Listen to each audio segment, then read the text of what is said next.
Hello and welcome to my channel, Hugged by Grandma, where today we'll be trying something a little bit different. It is a Indian dish, but it's a little easier version of an Indian dish called Tikka Masala. Hopefully I'm saying that correctly. I wanted to give it a try because I'm not used to trying different culture foods other than, I guess, Mexican food. But this is an Indian dish. Like I said, it's not authentic tikka masala, but it's an easy version that I can make. And I just wanted to share that with you today. So join me if you're looking to make something a little different, but still delicious. Let's get started. So I have 1.5 pounds of chicken thighs. The bones have been removed.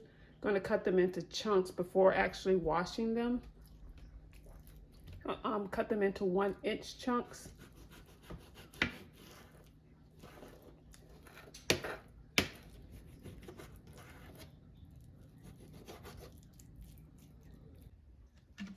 Now I'm just going to add about a capful of some distilled white vinegar. That's how I like to clean the chicken. This is in some cool water, by the way. You know, everybody has a different preference when it comes to cleaning chicken. It's just the way that I was raised. We clean our chicken, so that's how I was raised, so that's what I do. Adding in about 1.5 tablespoons of vegetable oil. I've got the cast iron skillet cooking over medium heat. Once that gets hot enough, we're going to add our chicken to this.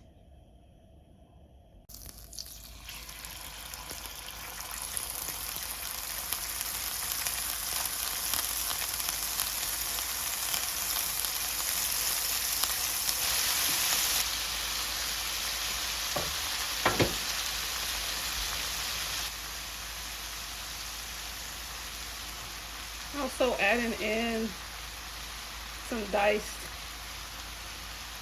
sweet onion. This is about half of a sweet onion. And I'm just going to let that cook for about 4 to 5 minutes.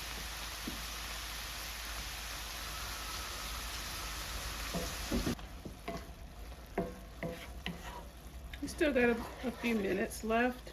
This is why I like to use chicken thighs, because it just has a lot of flavor in it, and it releases a lot of that that fat that's in there.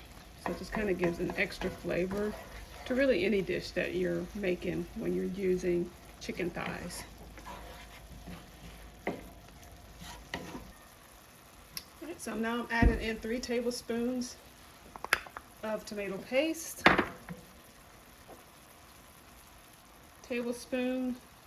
packed tablespoon of ginger, 3 cloves of garlic, and now my spices. So 1.5 teaspoons of ground turmeric. Just be careful with the turmeric, you guys. It can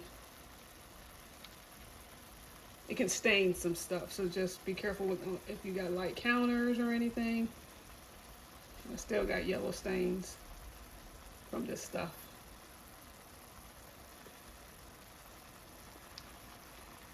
About 1.5 teaspoons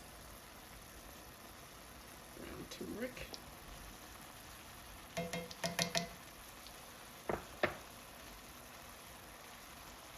One and a half teaspoons of some ground chili powder. 1.5 teaspoon here.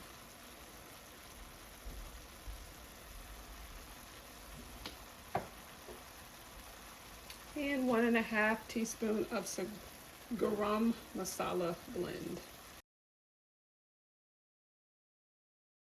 All right, so we're just gonna stir this for about a minute till it's fragrant.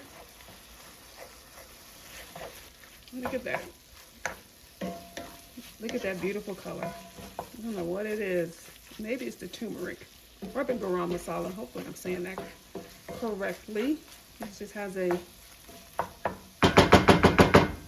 vibrant color. Looks like Indian food. All right, so now we're going to add in a 15-ounce can of tomato sauce.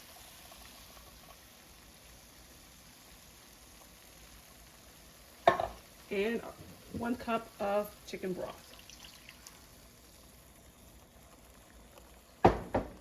And at this point, if you wanted to add some salt and pepper, you could do that. I'm going to hold off because I want to be able to taste it.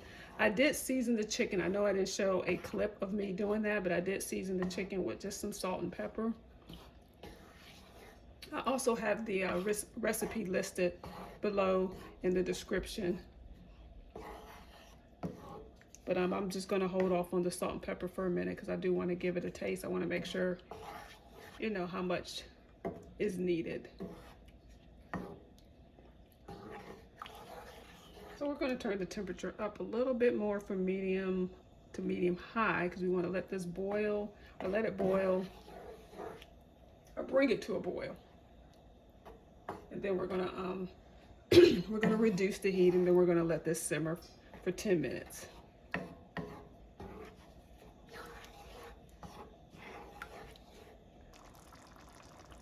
All right, so now that it's started boiling, now I'm going to turn the temperature down, allow this to simmer for about 10 minutes till the sauce is thickened up a bit and is reduced. No need to cover it. We're just going to leave it uncovered and just allow this to simmer for the next 10 minutes. We'll every now and then come back and give it a stir.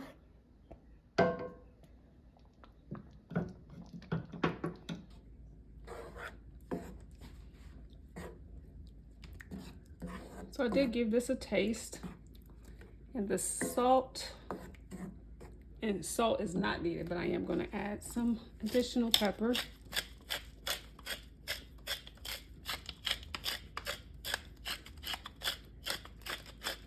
There was plenty of I guess saltiness from the chicken stock and also from the seasoning that was already on the chicken.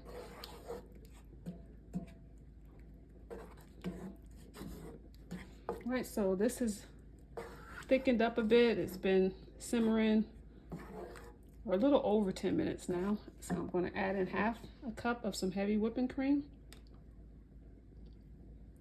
We're just going to stir that in.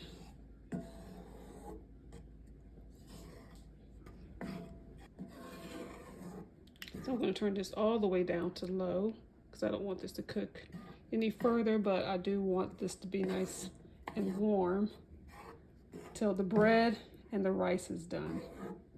And at this point, I will cover it.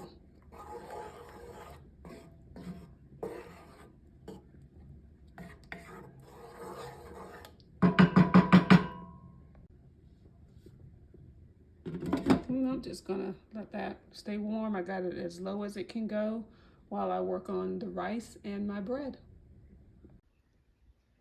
So here we are, the finished product of the, hopefully I'm saying this right, tikka masala. I want to say tiki, but I know good and well that is not right. I think it's tikka masala. I'm going to add a little parsley, even though I think the correct garnish is cilantro, but like I said, my daughter's not a fan of cilantro, so we use parsley in the house. Hopefully any Indians won't be too upset with me. We're going with the parsley route. But anyhow, just a different kind of way to cook chicken. You know, this is a year where we should try different cultures, different foods.